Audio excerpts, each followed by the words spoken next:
안녕하세요. 서울대학교 기후시스템 연구실의 박지은입니다. 먼저 발표를 할 기회를 갖게 돼서 영광으로 생각을 하고요. 이번 발표에서 저는 아틀란틱 니뇨가 엔소에 미치는 영향에 대해서 장주기 변화에 대해서 얘기를 해보자 합니다. 컨텐츠는 다음과 같고요. 우선 먼저 아틀란틱 니뇨에 대해서 얘기를 해드리도록 하겠습니다. 왼쪽 위에 보면은 아틀란틱 니뇨가 발생할 때 Sea Temperature Anomaly, Low Level Wind, 그리고 오른쪽 그림은 강수 어노멀리를 보이고 있습니다. 이 SST 패턴과 강수 패턴을 보면은 저희가 알 수 있듯이 그 엔소와 매우 밀접한 그리고 혹은 비슷한 패턴을 가지고 있다라고 이제 알 수가 있고요. 이 아래쪽 그림을 보면은 이제 SST와 서피스 윈드의 여름철 기하학적 평균을 보여주고 있습니다. 열대 대서양적으로 동풍이 있고요. 그리고 콜드통이 발달하는데 이 콜드통 발달과 동풍 이제 서머클라인이 얕아졌다라는 것을 알 수가 있습니다. 그러니까 결과적으로 얘기를 하면은 이 아틀란틱 니뇨가 여름철에 발달한 이유는 이와 같은 배경장을 끼고서 발달한다라고 이제 알 수가 있습니다. 우선 아틀란틱 니뇨가 여름철에 발달할 때 엔소에 영향을 주는지에 대해서 많은 선행 논문들이 있습니다. 간단하게 얘기를 하면은 여름철에 원페이지의 아틀란틱 니뇨가 발달하면 6개월 뒤 겨울철에 이제 태평양적으로 라니냐가 발달할 수 있고요. 반대로 이제 여름철에 콜드 페이지 아틀란틱 니뇨가 발달하면 6개월 뒤에 이제 엘니뇨가 발달한다라는 것이 이제 잘 알려진 사실인데요. 한편 이제 2006년 오카무라 찌에 의하면은 여름철뿐만 아니라 이제 겨울철에도 윈터 아틀란틱 니뇨가 이제 발달할 수 있다라고 이제 얘기를 하고 있습니다. 그래서 이제 겨울철 이제 패턴을 보면은 Sea Surface Temperature Anomaly가 그리고 강수 어노멀리를 보면은 이제 여름철 아틀란틱 니뇨가 계속 굉장히 유사한 패턴임을 알 수가 있고요. 기하학적 조널 윈드를 보면은 2월서부터 1월 때까지 이제 조널 윈드를 보여주고 있는데 이제 여름철에 이제 동풍이 발달하게 되고요. 이 동풍으로부터 SST가 발달하게 될 수 있는 구조를 가지고 있다고 아까 말씀을 드렸는데 겨울철에도 열대 대서양 지역으로 동풍 어노멀리가 발달하고 있음을 알 수가 있습니다. 이로부터 다시 서머클라인이 얕아지게 되고요. 결과적으로 겨울철 아틀란틱 니뇨 역시 여름철 아틀란틱 니뇨와 마찬가지로 기후학적 배경장을 같이 끼고서 발달한다라고 알 수가 있습니다. 한편 이제 2020년 논문에 따르면은 윈터 아틀란틱 니뇨가 발달할 때도 역시 그 다음 1년 뒤에 엔소 이벤트하고 연관을 지을 수 있다라고 얘기를 해주고 있습니다. 이제 겨울철에 윈터 아틀란틱 니뇨가 발달을 하게 되면은 이제 봄철에 SST가 태평양 쪽으로 발달하고 이렇게 쭉 발달해가지고 1년 뒤 태평양 지역의 라니냐가 발달할 수 있다라고 이제 알려지고 있고요. 이 상관은 이제 12개월 지연 시차를 지니고 발달하는 것을 알 수가 있습니다. 그래서 같은 논문에 따르면은 이제 아틀란틱 니뇨와 이제 엔소 인덱스를 갖고서 25년 러닝 콜레이션을 보여주고 있는데요. 이제 검은색 실선을 살펴보면은 윈터 아틀란틱 니뇨가 1년 뒤에 엔소에 어떻게 영향을 미치는지 무빙 콜레이션을 보여주고 있습니다. 1900년대 중반에 가장 강한 음의 상관을 가지고 있다는 것을 알 수가 있고요. 그리고 주황색 선은 서머 아틀란틱 니뇨가 이제 6개월 뒤에 엔소에 어떻게 영향을 주는지를 나타내고 있고 6개월 뒤에는 역시 음의 상관이 가장 강하게 나타난다고 알 수가 있습니다. 그러니까 다시 말하면은 윈터 아틀란틱 니뇨는 20세기 중반에 이제 엔소에 영향을 주고요. 서머 아틀란틱 니뇨는 20세기 후반, 21세기 초반에 이제 엔소에 영향을 줄 수 있다라고 이제 선행 연구가 알려져 있습니다. 그래서 저는 이런 선행 연구를 바탕으로 좀 더 나아가서 윈터 아틀란틱 니뇨 그리고 서머 아틀란틱 니뇨가 엔소에 어떻게 영향을 미치는지 이제 다이내믹한 메커니즘을 좀 더 알아보고자 하고요. 관련해가지고 기후학적 평균장이 어떻게 영향을 미칠 수 있는지에 대해서 살펴보고자 했습니다. 그래서 간단하게 이제 ERSST 버전 5의 1854년부터 EU를 사용했고요. 그리고 대기장으로서는 20세기 재분석 자료를 사용했습니다. 그리고 모든 분석이 있어가지고 클라이메트롤로지 그리고 트렌드는 각각 윈도에 맞춰서 제거를 하였습니다. 이제 결과입니다. 이제 왼쪽 그림에서 보여지는 것은 이제 아틀란틱 니뇨 인덱스와 니뇨 3.4 인덱스의 300개월 러닝 콜레이션을 보여주고 있습니다. 세로축은 1860년서부터 2015년까지 그리고 가로축에서 음수는 이제 니뇨 3.4 인덱스가 아틀란틱 니뇨를 이끄는 계열수와 그 콜레이션을 보여주고요. 양의 값은 아틀란틱 니뇨가 니뇨 3.4를 이끄는 그런 것을 보여주고 있습니다. 이 빨간색 선은 이제 아틀란틱 니뇨가 몇 개월 리드를 갖고서 엔소를 이끌 수 있느냐를 얘기해주고 있고요. 그래서 여기서 살펴보면은 이제 1860년대 그리고 1960년대 중심으로는 이 리드 타임이 약 12개월 정도로 나온다는 것을 알 수가 있고요. 이를 해석을 하면은 아틀란틱 니뇨가 엔소를 약 1년 정도 선행해서 음의 상관으로 이끈다라는 것을 이제 보여주고 있습니다. 그리고 반대로 1900년대 초반과 2000년대에는 아틀란틱 니뇨가 엔소를 6개월 정도 이제 선행해서 음의 상관을 가진다라는 것을 알 수가 있습니다. 그래서 이렇게 굉장히 디스팅트하게 디케달 모듈레이션 하는 것을 알 수가 있고요. 그래서 저는 비교적 최근 기간인 1940년과 1975년 첫 번째 기간, 1980년에서 2015년간을 두 기간에 대해서 썸머 아틀란틱 니뇨와 윈터 아틀란틱 니뇨가 엔소에 미치는 영향에 대해서 좀 더 구체적으로 살펴보았습니다. 우선 1940년서부터 1975년 윈터 아틀란틱 니뇨에 대해서 살펴보도록 하겠습니다. 이제 대서양 지역에서 겨울철 윈터 아틀란틱 니뇨가 잘 발달하는 것을 알 수가 있고요. 그리고 시간의 지남에 따라 가지고 대기 원격 상변이 태평양에서 강하게 나타나면서 그 다음에 라니냐가 발달하는 것을 알 수가 있습니다. 반면에 이제 1980년에서 2015년에는 윈터 아틀란틱 니뇨가 대서양 지역에 발달을 하지만 시간의 지남에 따라서 그 텔레커넥션 효과가 태평양으로 약하게 나타나고 결과적으로 이제 윈터 아틀란틱 니뇨가 다음에 엘니뇨에 미친 영향력이 상대적으로 덜 유리하다라는 것을 알 수가 있습니다. 그래서 저는 이 그림에서 이 DJF 기간 1940년에서 1975년 기간에 대해서 좀 더 분석을 좀 해보았는데요.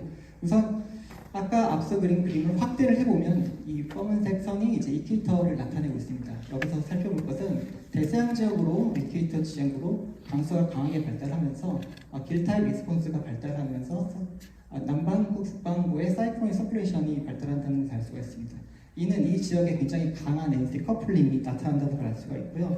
이를 바탕으로 원격 상변이 발달해서 워커 서큘레이션이 이제 모듈레이트 됐을 때 이제 북아열대 태평양 지역에서 트레이드 윈드가 강화된다는 것을 알 수가 있습니다.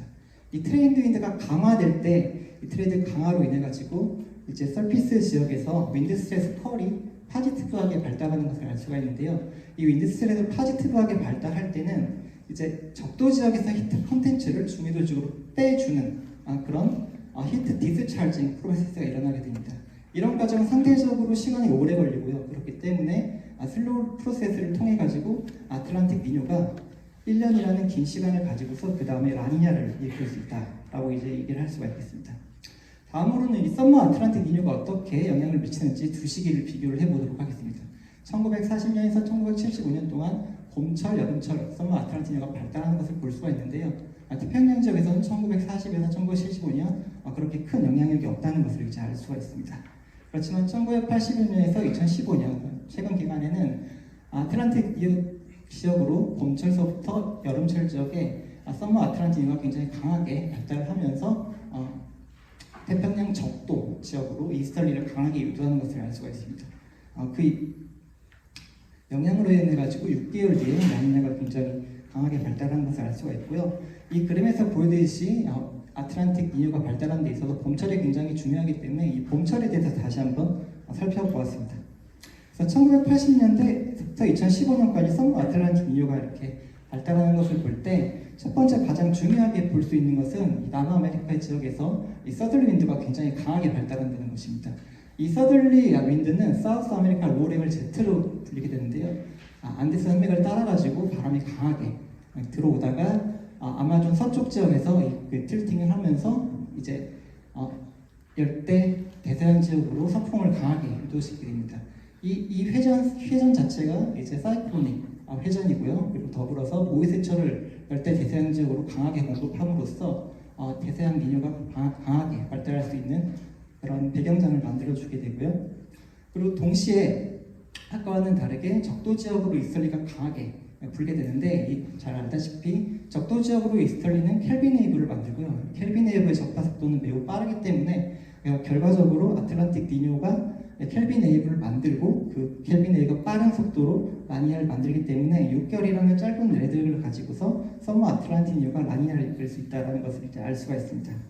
관련해가지고 이제 클라이밋 민 스테이트를 간략하게 설명을 드리고 이제 발표를 마치고자 하는데요. 왼쪽에서 이 빨간색 선은 아틀란틱 니뇨가 몇 개월 리드를 가지고 엔소를 이끄느냐라는 걸 보여주고 있습니다. 길고 짧기 이런 식으로 이제 엔소를 리드하고 있고요.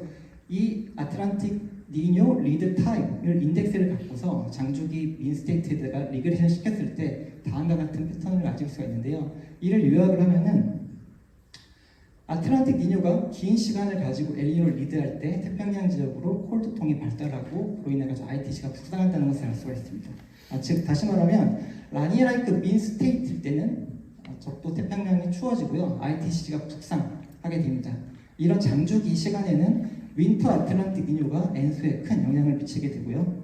반대로 엘니뇨라이크 민스테이트를 가질 때는 ITC가 적도 쪽으로 내려오고요. 이 시기에는 서머 아틀란틱 니뇨가 엔소에 강한 영향을 미친다라고 이제 얘기를 할 수가 있습니다. 그래서 이제 결론입니다. 1940년부터 1975년까지는 라니아라이크 민스테이트를 가지고 있었고요. 그로 인해 가지고 ITC가 적도가 아니라 북쪽으로 이동해 있는 평균 상태를 가지고 있었습니다. 이때 만약에 겨울철에 길타입 리스폰스가 아마존 쪽으로 강하게 발달해가지고 윈터 아틀란틱 니뇨가 발생을 하면 이로 인해가지고 워커 서큘레이션 모듈이 되는데요.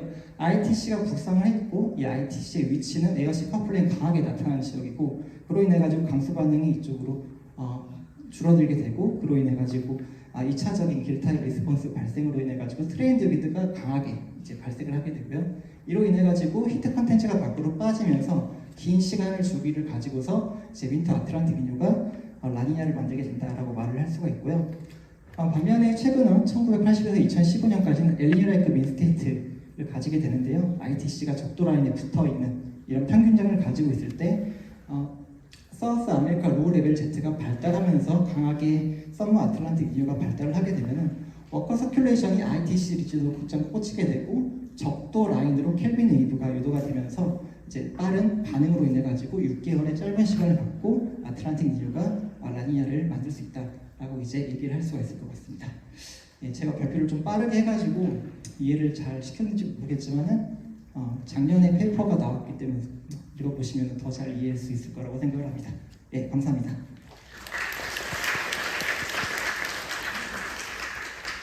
네, 시간을 잘 맞춰주셔서 감사드립니다. 저기 김혜민 교수님 질문 부탁드립니다.